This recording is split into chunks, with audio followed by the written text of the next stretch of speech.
My husband would come home smelling of another woman's perfume. I thought it was just work meetings until the day I decided to follow him and discovered a truth that would change my life forever. Hello, my name is Teresa Oliver Sanders. I'm 82 years old, born in 1943 in the small town of Riverdale in rural Pennsylvania. Before I begin sharing my story, I'd like to ask you watching now to give this video a like and subscribe to the channel if you haven't done so already. And let me know in the comments where you're watching from. It's always nice to know that my words are reaching people from different places. I'm going to tell you a story today that I've kept in my heart for many years.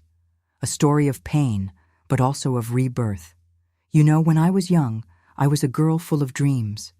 I grew up in an era when a woman's greatest dream was to get married, have children, and build a happy home. And that's exactly what I sought to do. I met Charles in 1957 at a church gathering in our town. He had just moved there from the city. He was a tall man with dark, well-combed hair, always impeccable in his attire. Different from the other young men in our small town, Charles had a sophisticated air about him.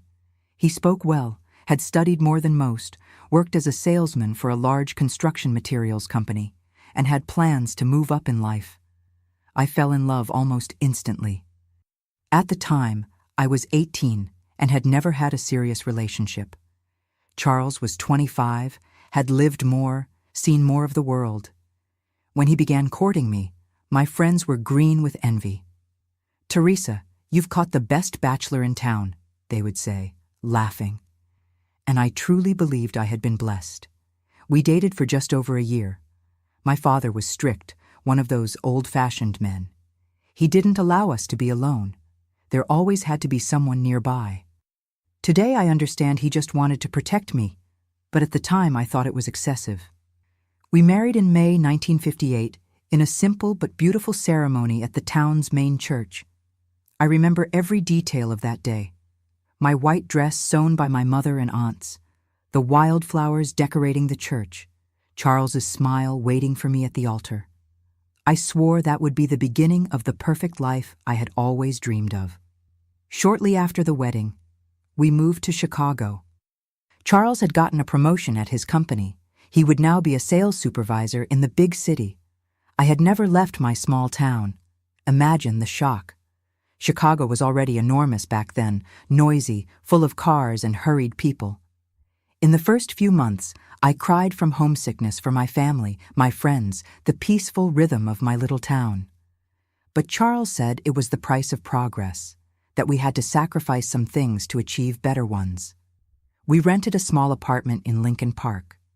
It wasn't luxurious, but it was our first little home. I dedicated myself to transforming that place into a cozy home. I sewed the curtains, arranged every detail with care. Charles left early for work and returned in the late afternoon. On weekends, he would take me to explore the city. We went to the movies, occasionally dined out when money allowed. They were happy times, simple but happy. In 1959, our first son was born, Charles Jr. It was an immense joy. Charles seemed proud, showing photos of the baby to everyone at work. I became a mother body and soul, dedicating myself entirely to that little creature who depended so much on me. In 1961, our daughter, Mary Helen, arrived. And 2 years later, in 1963, we completed our family with Robert. 3 small children, a house to care for, a husband to attend to. My days were full, exhausting, but I didn't complain. It was what all women of my time did. It was what was expected of us. Charles continued to advance in the company, earning more, occasionally traveling for work. In 1964, we managed to buy our first house, a 2-story home in Oak Park. We were no longer renting. It was quite an achievement. The new house brought new energy to us. Charles bought our first car, a blue Volkswagen Beetle. I learned to drive, even though he said I didn't need to, that he would take me wherever I wanted. But with 3 small children, I insisted it would be useful. My life revolved around the children, the house, the domestic routine. I made a point of keeping everything impeccable. Meals always ready at the right time, the the children always clean and well-behaved. I wanted Charles to be proud of the family we had built. It was around 1965 that things began to change. Charles was now a sales manager, had a team under him, including a new secretary, Marcia. He started coming home later, saying work was more demanding. At first, I didn't question it. After all, he was working hard for our good, wasn't he? But then I noticed a pattern. Fridays, specifically, he always came home very late. He said it was the day for meetings with important clients, for closing the week's deals. And there was something else, a different smell on his clothes. It wasn't the cologne I knew, the one I had given him as a gift. It was a feminine perfume, sweet, distinctive. The first time I smelled it, I was confused. I thought perhaps it was the perfume of some client that had transferred to his clothes during a meeting. But the smell kept appearing, always on Fridays. When I washed his shirts, I could smell that aroma embedded in the collar, sometimes even slight lipstick stains. My heart ached, but I kept my anguish silent. I was afraid to ask, afraid of the answer I might hear. You need to understand what it was like to be a woman in those days. We didn't have the same freedoms you have today. A woman with 3 children, no profession, financially dependent on her husband. What choices did I have? Besides, divorce wasn't even legalized in America at that time. Separation was a scandal, a failure, a shame for the family. So I pretended I didn't see, that I didn't smell that strange perfume. On Friday nights, I would put the children to bed earlier and sit in the living room, looking at the clock, each minute seeming like an eternity. Charles would sometimes arrive after midnight with ready excuses. Meetings that ran late, clients who asked to have dinner, documents that needed urgent review. Once I gathered the courage and asked about the perfume. He laughed, said I was imagining things, that it was my paranoia. "You're trapped in this house all day with the kids, Teresa. You're going crazy." His words hurt more than a slap. I began to doubt myself. Was it really all in my head? But then, one Wednesday afternoon, I received an unexpected visit. It was Mrs. Johnson, our neighbor. She worked as a cashier at that elegant restaurant downtown, the Taverna. She came to bring me a cake, and between sips of coffee, she dropped the bombshell. "Teresa, I don't know if I should say this, but as a friend, I feel I need to. I saw your husband at the restaurant last week, at a reserved table with a young woman. They seemed, well, intimate." The cake got stuck in my throat. I asked for details. Mrs. Johnson described the woman, young, light hair, well-dressed. "She wore a strong perfume, the kind you can smell from a distance," she commented. It was the same perfume I smelled on his shirts. That night, I couldn't sleep.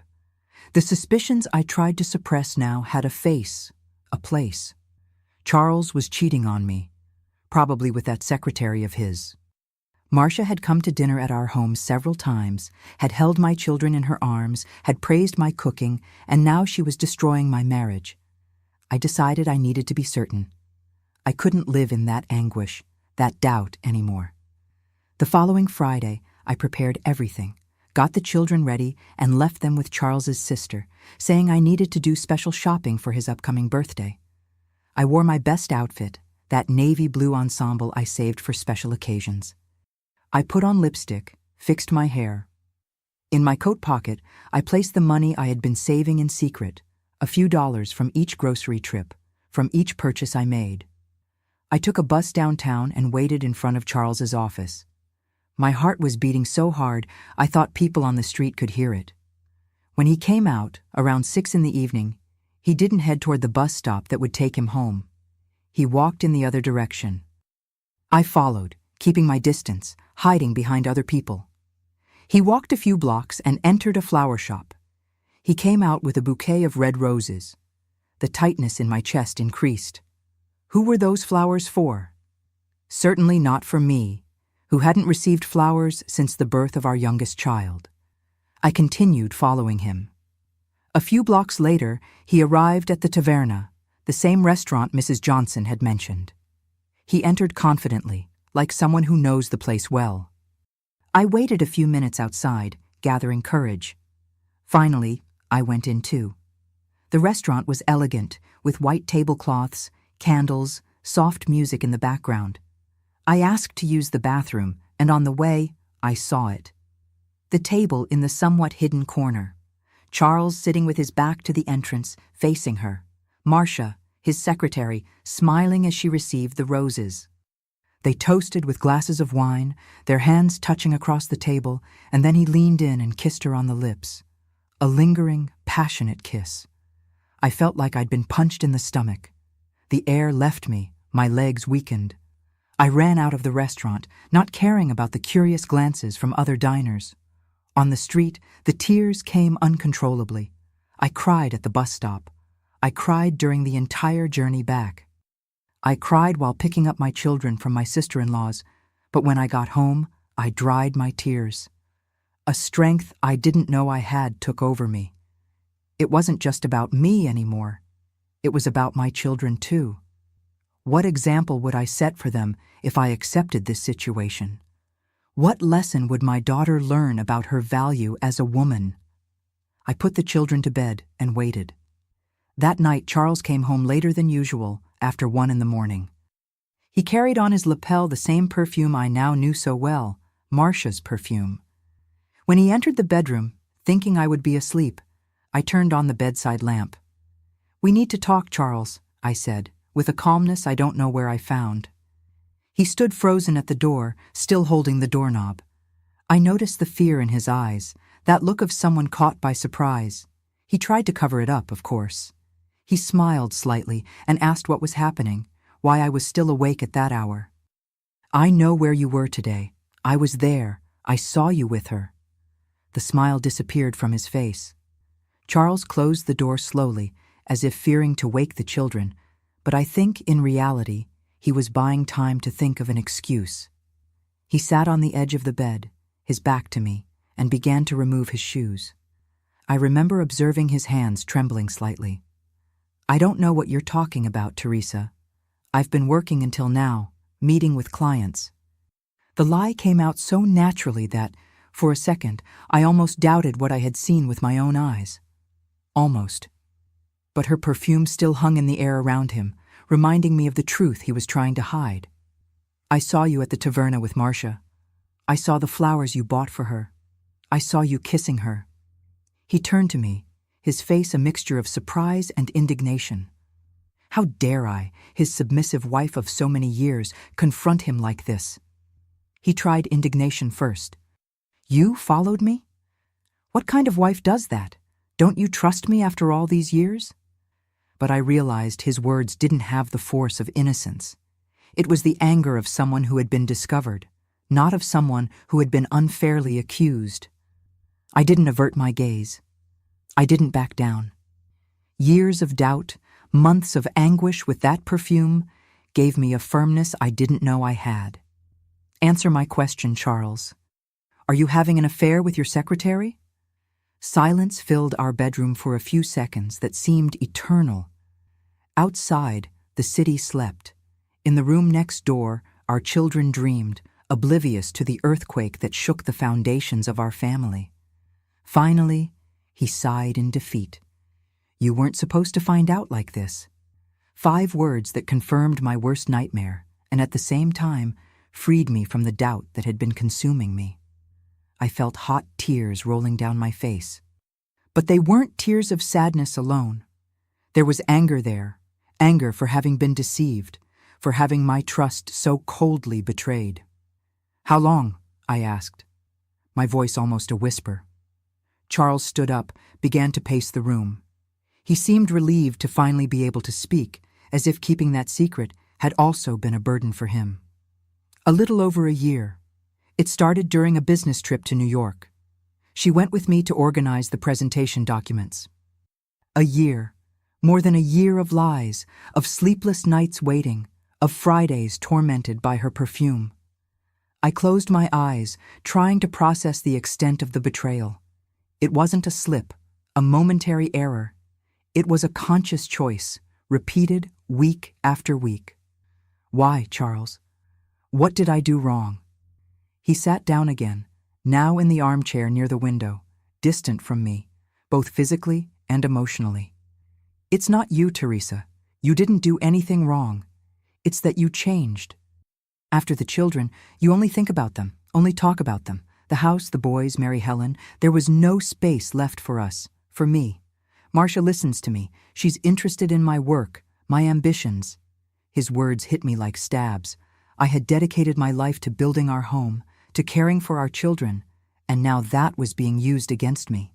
As if loving and protecting our children were a defect, a flaw in me as a woman.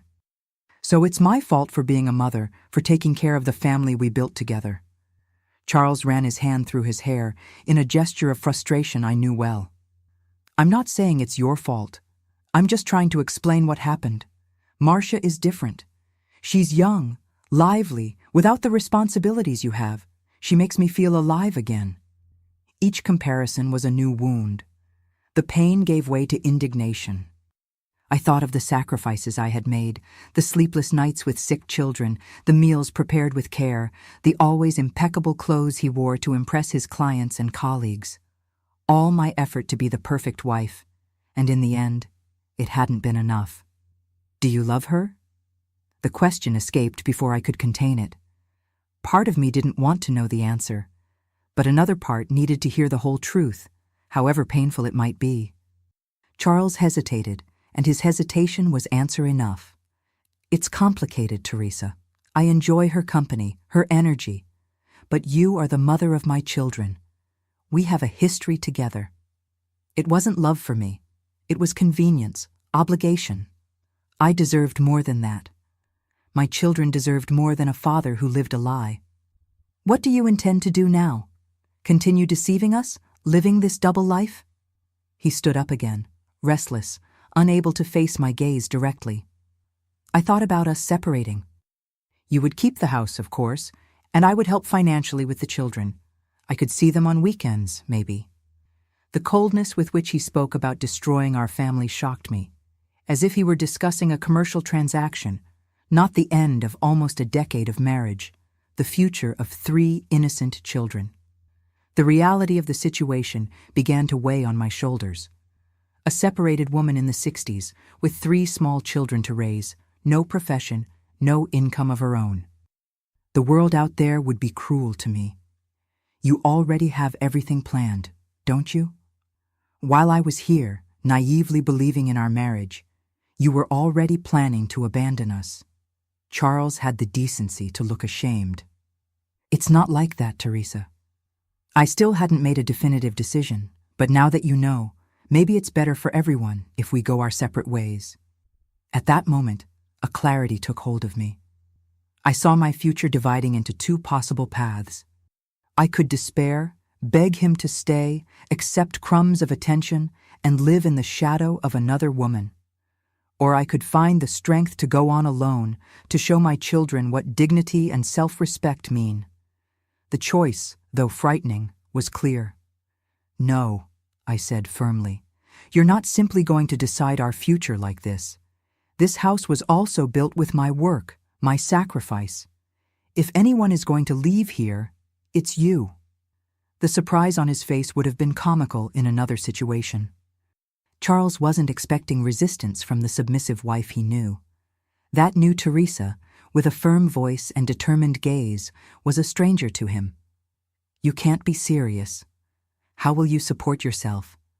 How will you take care of the children alone? Be reasonable, Teresa. The condescension in his voice only fueled my determination. I stood up from the bed, facing him, though I was much shorter. I will find a way. I've always found ways to make things work in this house, haven't I? Tomorrow morning I want you and your things out of here. He laughed, a nervous, disbelieving laugh. You don't have that right. Legally, I'm the one who supports this family. You can't throw me out of my own house. He was right. Of course. The law was on his side. Laws were made by men, for men. But I wouldn't back down. Not anymore. Then I'll be happy to tell your parents, your siblings, your colleagues, and your boss about your affair with the secretary. I'm sure Mr. Mendez, so conservative and religious, would love to know that his sales manager is cheating on his wife with a company employee. It was a low blow, I know. But at that moment, I was fighting for my survival, for my children's future. Charles turned pale. His career, his reputation, everything he had built so carefully would be at risk if the scandal came to light. "You wouldn't do that." "Test me," I responded, surprising myself with the firmness in my voice. We remained silent for a long moment, measuring strength, reevaluating each other in the new light. The marriage we had known had ended that night, regardless of what happened next. Finally, Charles took a pillow and a blanket from the closet. "I'll sleep in the living room. We'll talk more tomorrow when we're calmer." He left the room, gently closing the door so as not to wake the children. I was left alone with my thoughts, my pain, my fear of the future, but also with a growing certainty. I was stronger than I had ever imagined. I didn't sleep that night. I lay looking at the ceiling, going over every moment of my marriage, every sign I ignored, every suspicion I suppressed. When the first rays of sun came through the window, I got up. I took a long shower, as if I could wash away the pain of betrayal. I dressed carefully, combed my hair, applied discreet lipstick, armed myself with the appearance of dignity, even though inside I was shattered. In the kitchen, I found Charles already dressed for work, drinking coffee in silence. He seemed to have aged 10 years in one night. Deep, dark circles marked his eyes, his face tired from a sleepless night. "I thought better," he said when he saw me. "You're right. It's better I leave, at least for now. I'll look for a hotel today." It wasn't a victory. There was no reason for celebration. It was just the first step of a difficult journey that lay ahead of me. I nodded in silence and began to prepare breakfast for the children, who would soon wake up with their energy and innocent questions. "How are we going to tell them?" I asked, my voice low so as not to be heard beyond the kitchen. Charles put his cup in the sink, avoiding my gaze. "We can say I need to travel for work for a while. It will give us time to decide how to proceed." Another lie. Our children deserved more than that, but I agreed. They were too young to understand the complexity of what was happening. The time for explanations would come later. When Junior, Mary Helen, and Robert came down for breakfast, we tried to act normally. Charles even played with them, something he rarely did. Perhaps the imminence of separation had reminded him of the value of those moments, or perhaps it was just guilt. I observed him interacting with our children, and a deep sadness invaded me. It wasn't just my marriage that was crumbling. It was the safe and happy world I had tried to build for them. After Charles left for work, with the promise to return in the afternoon to get some clothes, I was left alone with my thoughts and fears. What would I do now? How would I support my children? Where would I find strength to rebuild my life from these ruins? I didn't have all the answers yet. The path ahead seemed frightening, full of uncertainties. But one thing I knew for certain: that strange perfume, the perfume of betrayal that had invaded my home on Fridays, would never dictate the course of my life again. From that day on, I would write my own story with the ink of courage and dignity, and it would be a story of rebirth. The apartment felt strangely silent after Charles left that afternoon with 2 large suitcases. The children watched in confusion as their father said goodbye, with the promise that Daddy would return soon from his trip. I could see in their little eyes that they suspected something bigger was happening. Children sense things, you know. Even when we try to protect them, they pick up on the changes in the air. That first night alone was the hardest. After putting the children to bed, I sat at the kitchen table with a notebook and a pen. I needed to do calculations, plan, find a way. The money Charles left would cover rent and basic expenses for 2 months, maybe 3 if we economized a lot. After that, what would we do? My formal education had stopped at high school. I had married so young, never had the chance to study more, to build a career. What did I know how to do? Cook, clean, sew, take care of children, valuable skills for a housewife, but ones the world out there didn't value as much as it should. The next morning, after dropping the children at school, I went to my cousin Adeline's house in Wicker Park. She had divorced a few years earlier, a scandal in the family at the time. Now I perfectly understood her situation. Adeline had managed to rebuild her life. She worked as a secretary in a law office. "I got this job because I knew how to type," she explained to me while serving me coffee. "You should learn too, Teresa. There are quick courses, not expensive. With a typing certificate, you can get work in offices, companies." I left there with a new purpose. The next day, I enrolled in a typing course downtown. I would use part of the money Charles left. It would be an investment in our future. For 6 weeks, every morning, after dropping the children at school, I went to the classes. My fingers hurt. My mind struggled to memorize the key positions, but I didn't give up. In the afternoon, I practiced at home, on a small typewriter borrowed from Adeline, while the children did their homework. In those same weeks, I faced another challenge: telling the truth to my family. My parents still lived in the countryside, conservative, devout Catholics. For them, marriage was sacred, indissoluble. How to explain that my husband had cheated on me, that we were separated? Fearful but determined, I traveled with the children to Riverdale one weekend. Their reaction was exactly what I feared. My mother cried. My father became furious, not with me, but with the situation, with Charles, perhaps even with the modern world that allowed such things to happen. "Go back to him, my daughter," my mother begged. "For the children, for what people will say. Men are like that. With time, he'll forget this other woman." I was shocked. My own mother thought I should accept betrayal as a natural part of marriage, that I didn't deserve more than that. "I can't, Mom. It wouldn't be life, it would be prison. My children deserve to see their mother happy, with dignity. And how will you support them? A woman alone in that big city with 3 children?" asked my father, his tone concerned but also critical. "I'm learning typing. I'll work, study. Others have managed. I can too." They weren't convinced, but they offered financial help while I established myself. I accepted, swallowing my pride. It wasn't time to refuse outstretched hands, no matter how much I wanted to prove I could do it alone. I returned to Chicago, determined to transform that temporary support into permanent independence. I graduated from the typing course with distinction. The teacher praised my speed and accuracy. With certificate in hand, I began to look for a job. It wasn't easy. Interview after interview, I heard the same questions. "Are you married? Do you have children? How will you care for the children if they get sick? Does your husband allow you to work?" The world wasn't prepared for women like me, separated, with children, seeking independence. Or, perhaps more accurately, it didn't want to prepare. It was at the 17th office I visited, a small real estate agency on Michigan Avenue, that I found my chance. The owner, Mr. Alcott, a gentleman in his 60s, had just lost his secretary to a larger company. "I've never hired a separated woman before," he said after interviewing me. "But my mother raised 6 children alone after my father died in the war.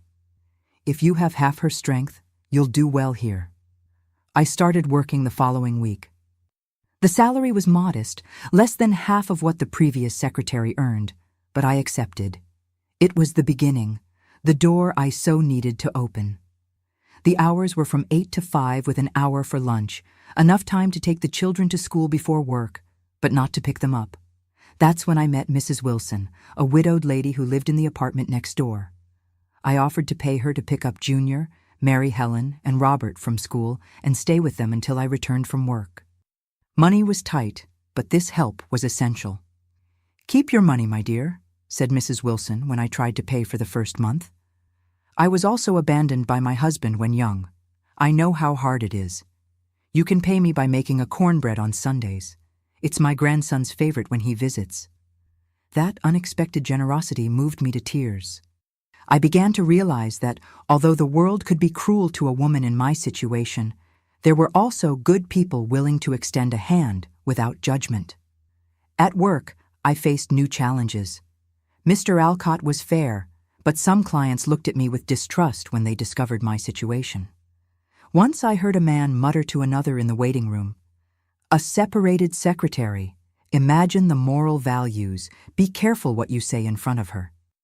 I took a deep breath and continued my work as if I hadn't heard. Each veiled insult, each judgmental look only strengthened my determination. I would prove my worth by what I did, not by my marital status. At home, the children were slowly adapting to the new reality. Charles came to see them on Sundays, took them out, brought presents trying to compensate with objects for his daily absence. Junior, the oldest, at 7 years old then, began having problems at school. The teacher called me to talk. "He's been fighting with classmates, Mrs. Sanders. Yesterday, he pushed a boy who said his father had abandoned you." My heart ached. My son was fighting his own battles, defending himself from childish cruelty that only reflected the prejudice of adults. That night, I sat with him on the bed before sleep. "Junior, I know it's been difficult. People say things that hurt, but always remember your father didn't abandon you. He still loves you very much. Things changed between him and me, not between you." "But why did he leave? Was it because I did something wrong?" "No, my love, never think that. These are adult things, complicated to understand right now. One day you'll grow up, and we'll talk more about this. For now, I want you to know that none of this is your fault or your siblings, and that Mommy will always be here, no matter what happens." He fell asleep in my arms, and I stayed there, stroking his hair, silently promising that I would do everything so that these children would grow up happy, secure, loved. Months passed. Money was always tight, even with the child support Charles paid. Not regularly, I must say. I learned to mend clothes, to transform leftovers into tasty new meals, to find free entertainment for the children in the city parks. At work, I grew in confidence and skills. Mr. Alcott, recognizing my effort, offered me a small raise after 6 months. I also began learning about the real estate business, contracts, appraisals, financing. I absorbed every piece of information, every new knowledge, knowing that education was the way to improve our situation. It was around this time, at the end of 1966, that Charles appeared at the house on a Thursday night, outside his usual visiting schedule. He seemed nervous, anxious. "I need to talk to you, Teresa," he said after the children went to bed. We sat in the small living room. Charles looked older, more tired than I remembered. I wondered if life with Marcia was as wonderful as he had imagined. "I'm moving to New York," he announced. "The company is opening a branch there, and they've invited me to be the director." I felt a chill in my stomach. New York was almost 800 miles away. What would it mean for our children to have their father so far away? And the boys? And Mary Helen? What about your relationship with them? That's why I came to talk. I promised to come to Chicago at least once a month to see them. And during school vacations, they can spend some time with me in New York. Once a month. From a scarce presence, Charles would become almost a memory in the children's lives. But there was nothing I could do to prevent it. "Marcia is going with you, I imagine."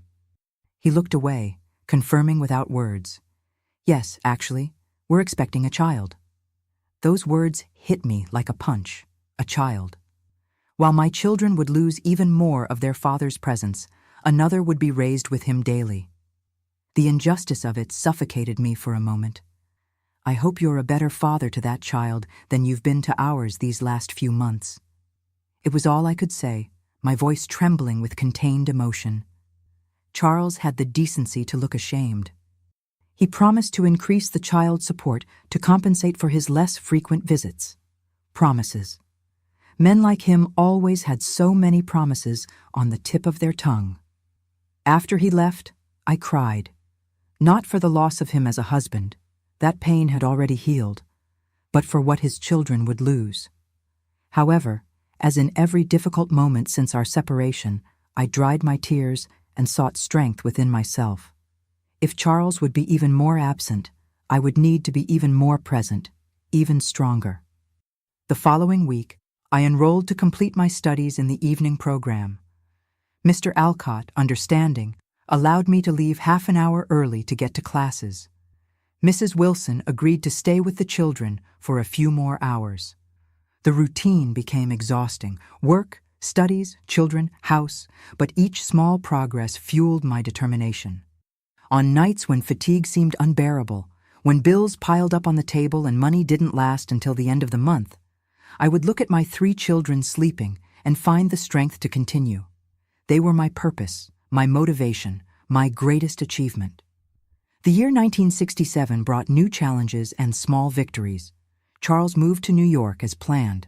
The monthly visits soon became bi-monthly, then quarterly. The children felt the absence, especially little Robert, who at just 5 years old was beginning to forget what it was like to have his father around daily. But there were also joys. I completed high school with good grades. We celebrated birthdays with simple but love-filled parties. We created new traditions for our redefined family.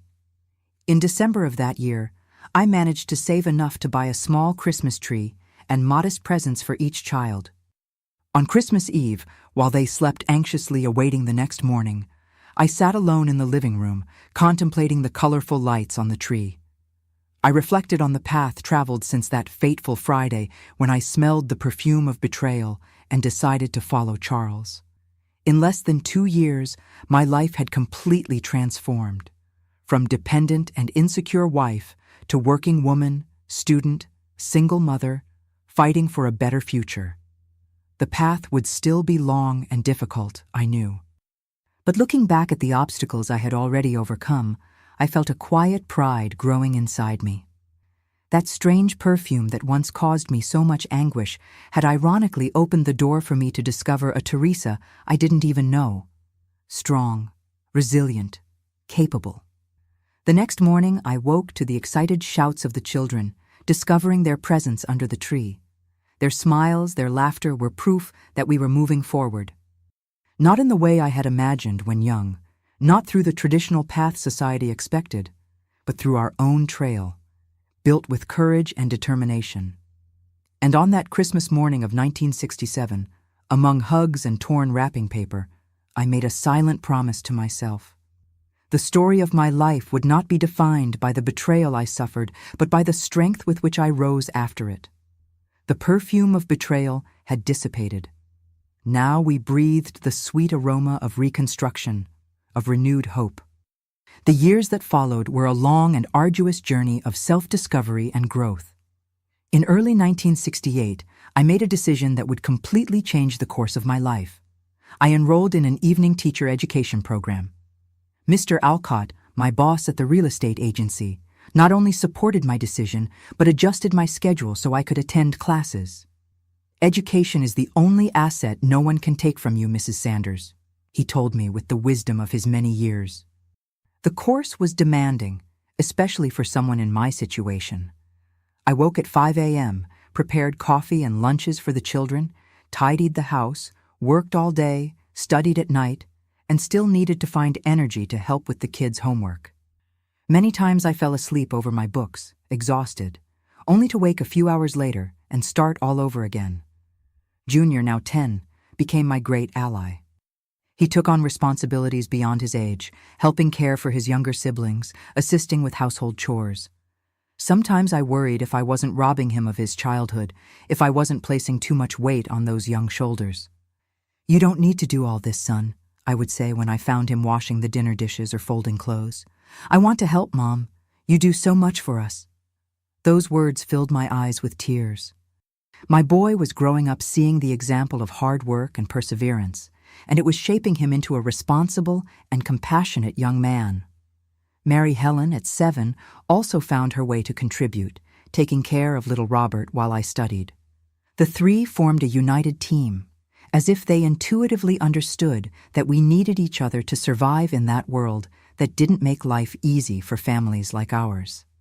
Charles, meanwhile, was becoming an increasingly distant figure.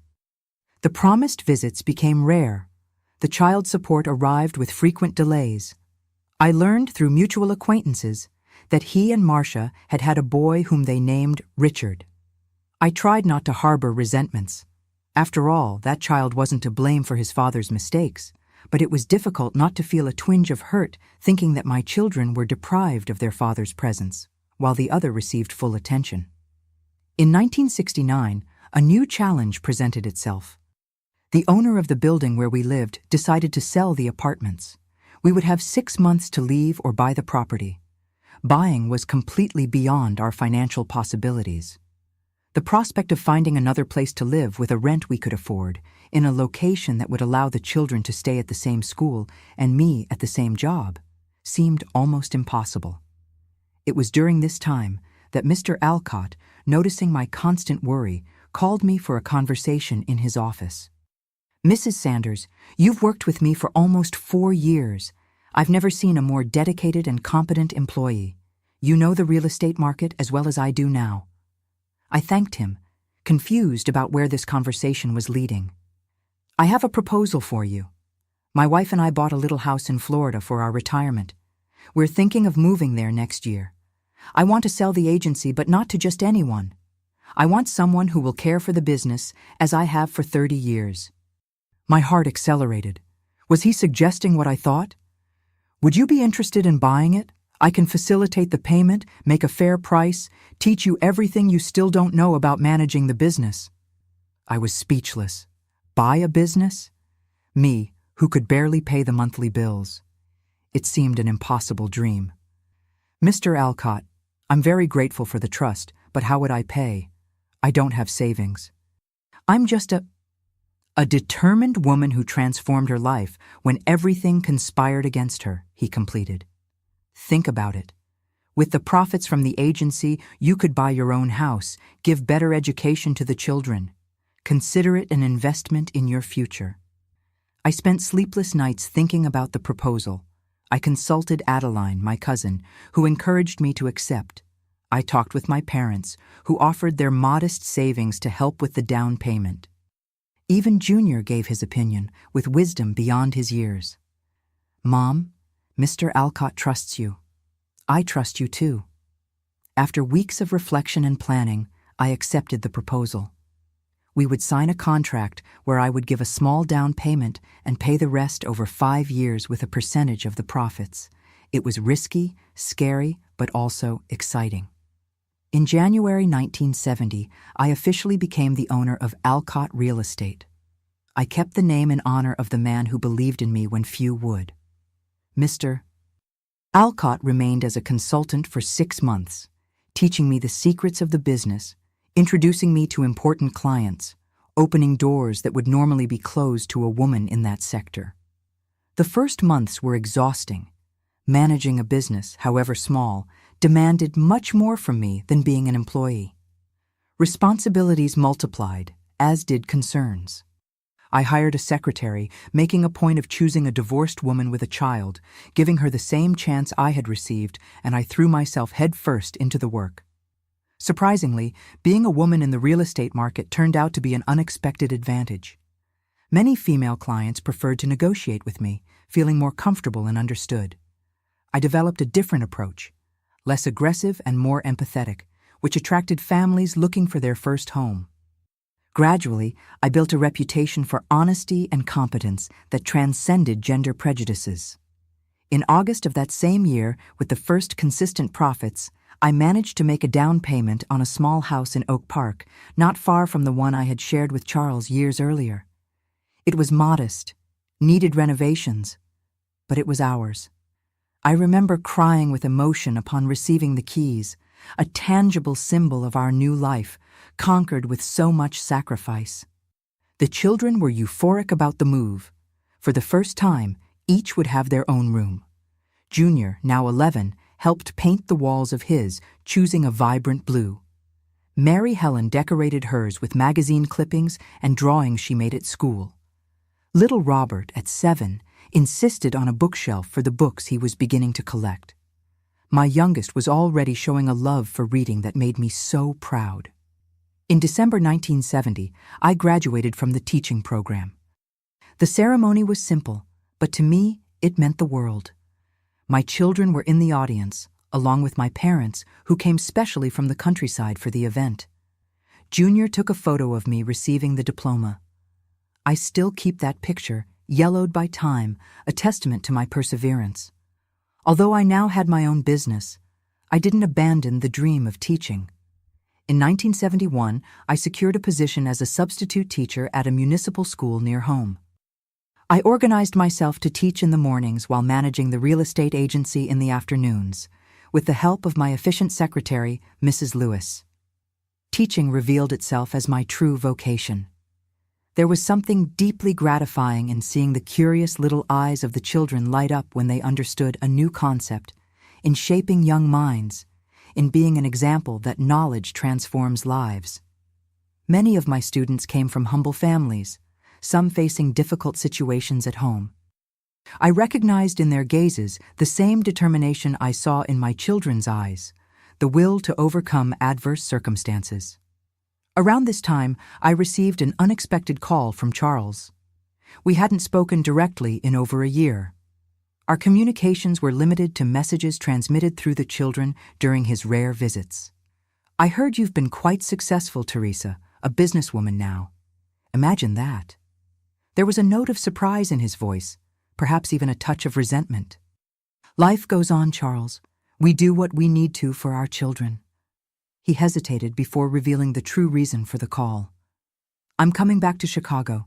The New York branch didn't work out as we expected. They asked me to return to the headquarters here."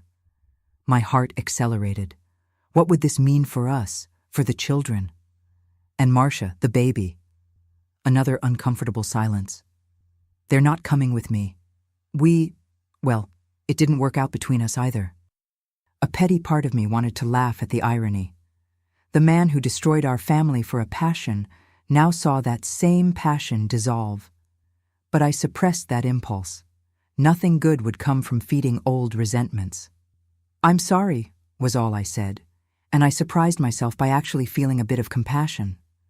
Time dulls even the sharpest pains. I wanted to see the children more now that I'll be back. Maybe we could try again, you and I. That proposal caught me completely off guard. Return to Charles after all we had been through, after all the path I had traveled alone? "Charles, that's not possible. I've built a new life for myself, for our children. You'll always be their father, and for that, you'll have my respect. But us two, as a couple, that chapter is closed." He didn't insist. Perhaps he already expected this answer. Perhaps he had perceived in my voice the different woman I had become. No longer the insecure young woman who depended on him for everything, but a person complete in herself. We arranged a new arrangement for visits to the children, more frequent now that he would be in the same city. To my surprise, he agreed to regularize the child support without arguments. That conversation marked the beginning of a more mature relationship between us. Not friends, certainly, but adults capable of civility for the good of our children. The years 1972 and 1973 were of consolidation and growth. The real estate agency prospered, allowing me to hire another employee.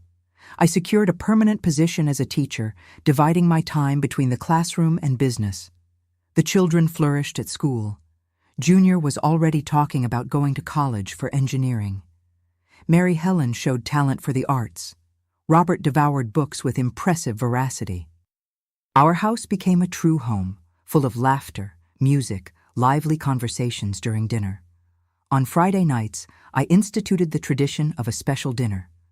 I would prepare something different, put the best tablecloth on the table, and we would talk about our weeks, our dreams, our plans for the future. Those Friday nights, which once brought me so much anguish from the perfume of betrayal, were reframed, transformed into moments of celebration of our family union. In 1974, I made another important decision. I enrolled in a college education program. Studying at a higher level at 35, balancing work and motherhood, seemed crazy to many, but I had already learned that the limits imposed on us are often just social constructs, imaginary barriers we can break down with enough determination. I remember my first class at college, sitting among young people fresh out of high school. I felt out of place initially, questioning if I had made a mistake. But I soon discovered that my life experience brought a depth to the discussions that my younger colleagues appreciated. The professors valued my contributions, my practical view of teaching grounded in years in the classroom. Junior, now 15, took on even more responsibilities at home to support me on this new journey. I was proud to see how my example inspired him to value education, to pursue his own goals with dedication. "One day we'll study at college together, Mom," he joked. I laughed, but deep down, that idea filled me with indescribable joy. Indeed, a few years later, it almost happened. Him starting engineering while I was finishing education. It was during this period that I also began to notice the changes in society around me. The feminist movement was gaining strength in America, even under social pressures. Divorce, female education, women in the workplace, topics that were once taboo now entered everyday conversations. I realized that my personal story, my struggles and achievements, were part of something bigger, a gradual transformation in the social structures that had for so long limited female possibilities. It wasn't just about me anymore, about overcoming my personal tragedy. It was about opening paths, showing that other futures were possible for women in situations similar to mine. In 1975, completely free from the debts of buying the agency, I expanded the business, opening a second unit in another neighborhood. Alcott real estate had become synonymous with reliability in the local market. My name, once whispered with pity or contempt as the poor woman who was left by her husband, was now mentioned with respect. "Mrs. Sanders, that competent businesswoman, you know?" Looking back at the Teresa from 10 years earlier, broken by betrayal, frightened by the uncertain future, alone with 3 small children, I could hardly believe the transformation. From the ashes of that destroyed marriage, a new woman had emerged, independent, fulfilled, capable of building not just a career, but a legacy. The perfume of betrayal, which once permeated my Fridays with anguish and insecurity, had completely dissipated. In its place remained the sweet aroma of personal victory, of regained dignity, of a future built with my own hands. And as I prepared for graduation from college in December of that year, with my 3 proud children in the audience, I knew that my true graduation had already occurred much earlier, on that fateful night when I decided not to accept less than I deserved, when I chose dignity despite fear, when I transformed the pain of betrayal into the strength for a complete reinvention. My graduation in education in December 1975 represented much more than a framed diploma on the wall. At 36, I was finally reaping the first fruits of years of sacrifice and determination. At the ceremony with my 3 children in the audience, Junior at 16, Mary Helen at 14, and Robert at 11, I felt an emotion that words can hardly describe. When my name was called and I walked to the stage to receive the diploma, I saw my firstborn discreetly wiping tears. That image was engraved in my heart, my son crying with pride for his mother. After the ceremony, we had a small celebration at our home. Nothing extravagant, just a few close friends, my parents who came from the countryside, colleagues from work and study. Mrs. Wilson, our neighbor who had helped us so much in the hardest times, prepared a cake specially decorated for the occasion. Looking around at those people who had walked by my side, I understood that I had built not just a career, but a network of genuine support, a community that had strengthened through shared adversities.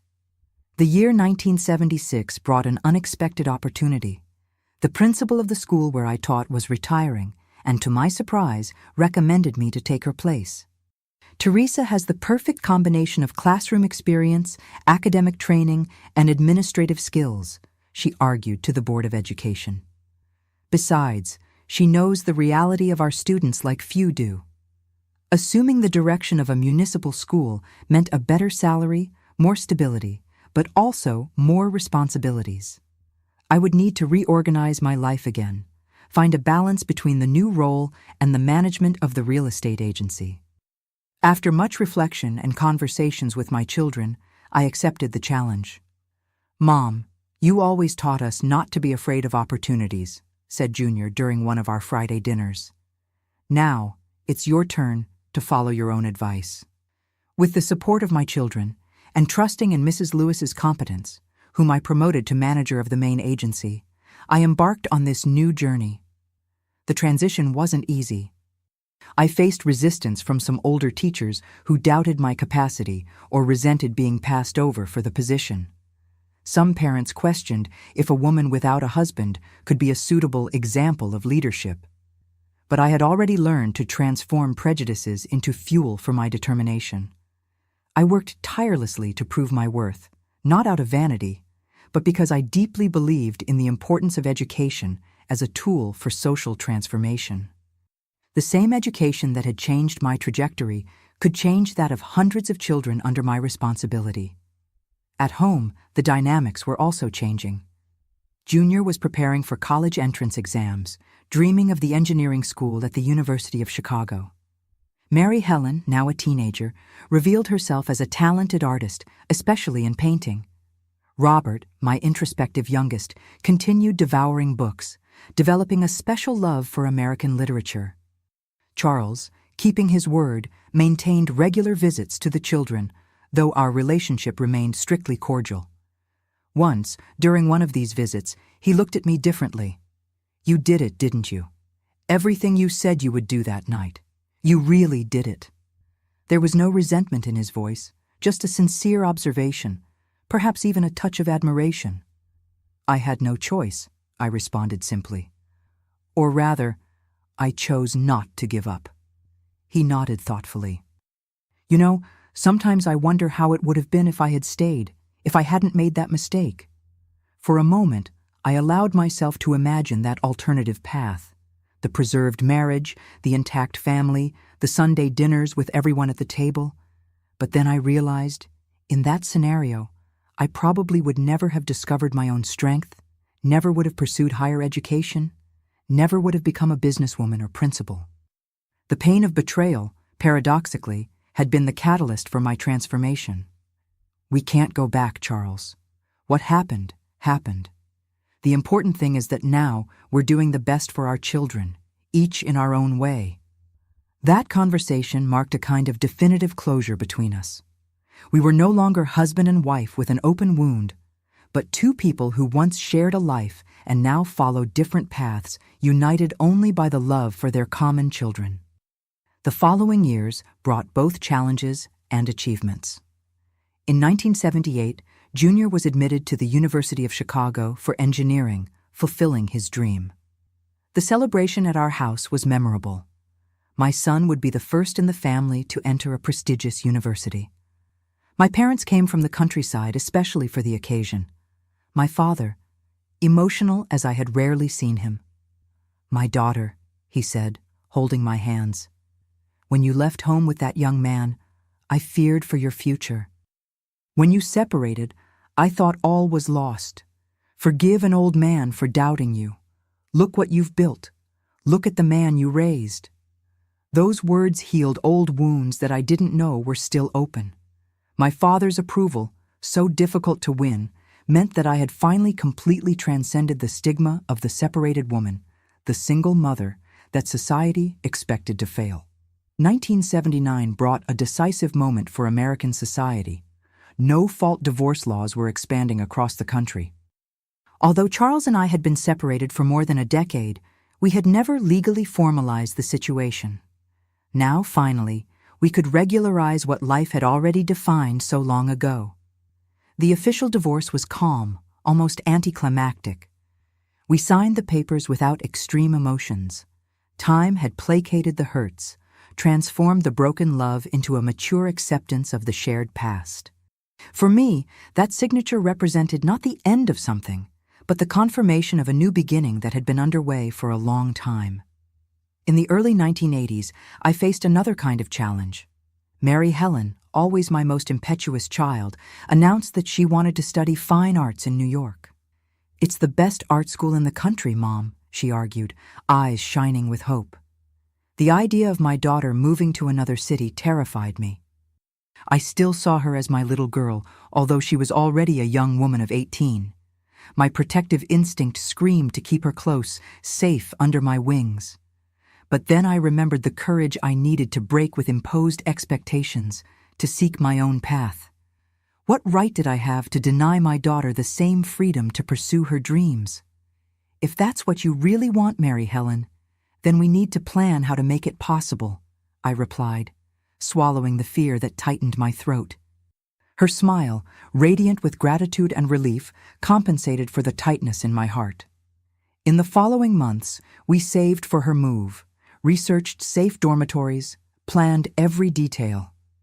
Charles, surprisingly, offered substantial financial help, perhaps his way of compensating for the years of absence. When I left her at the bus station, with her suitcases and dreams, I cried all the way back home, but there was an immense pride mixed with those tears, pride in the determined young woman I had raised, who now took flight with strong wings. In 1982, the real estate agency completed its expansion with the opening of the third unit. The business I once bought with so much fear now employed 17 people, mostly women, many in situations similar to mine from years ago. I made a point of hiring single mothers, separated women, widows, not out of charity, but because I recognized in them the same determination, the same need to prove their worth. Adversity either destroys you or strengthens you, I used to say to new hires. And women like us have already proven our strength just by standing here, moving forward. Robert, my youngest, surprised everyone by choosing law as a career. The quiet boy who loved literature transformed into an eloquent young man, passionate about social justice. In a conversation during his college vacations, he confessed to me the origin of that choice. I grew up seeing how difficult it was for you, Mom. How the laws, the system, everything seemed to conspire against women in your situation. I want to change.